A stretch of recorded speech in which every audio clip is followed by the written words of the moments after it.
എന്നും ചോറ് കഴിച്ച് മടുത്തിട്ട് എന്തെങ്കിലും വ്യത്യസ്തമായിട്ട് ഉണ്ടാക്കിയാലോ എന്ന് വിചാരിച്ചിരിക്കുമ്പോഴാണ് ടൊമാറ്റോ റൈസ് ഉണ്ടാക്കിയാലോ എന്ന് ഓർമ്മ വന്നത്. അപ്പോൾ ഇത് ഉണ്ടാക്കാനായിട്ട് ഞാൻ ബിരിയാണി റൈസാണ് കേട്ടോ എടുത്തിരിക്കുന്നത്. ഇത് കൂടാണ്ട് ഓനിയൻ എടുത്തിട്ടുണ്ട്, ജിഞ്ചർ ഗാർലിക് പേസ്റ്റ്, 2 പച്ചമുളകും കറിവേപ്പിലയും എടുത്തിട്ടുണ്ട്. പിന്നെ നമ്മുടെ ടൊമാറ്റോ ഞാനൊന്ന് ഓവനിൽ വെച്ചിട്ട് വേവിച്ചെടുത്തിട്ടുണ്ട്. അപ്പോൾ ഇതുണ്ടാക്കാൻ പാൻ അടുപ്പത്ത് വെച്ച് വെളിച്ചെണ്ണ ഒഴിച്ച് കടുകും ഉഴുന്നുപരിപ്പും ഇട്ട് പൊട്ടിക്കുന്നുണ്ട്. ശേഷം ജിഞ്ചർ ഗാർലിക് പേസ്റ്റ് ഇടുന്നുണ്ട്, കറിവേപ്പില ഇടുന്നുണ്ട്. പിന്നെ നമ്മുടെ സവാളയും ചില്ലിയും എല്ലാം കൂടി ഇട്ടിട്ട് നന്നായിട്ട് വഴറ്റിയെടുക്കുന്നുണ്ട്.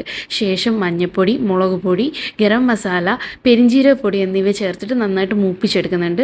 മൂപ്പിച്ചതിന് ശേഷം നമ്മൾ വേവിച്ച് വെച്ചിരിക്കുന്ന ടൊമാറ്റോ ചേർത്തിട്ട് നന്നായിട്ട് ഇളക്കി കൊടുക്കുന്നുണ്ട്.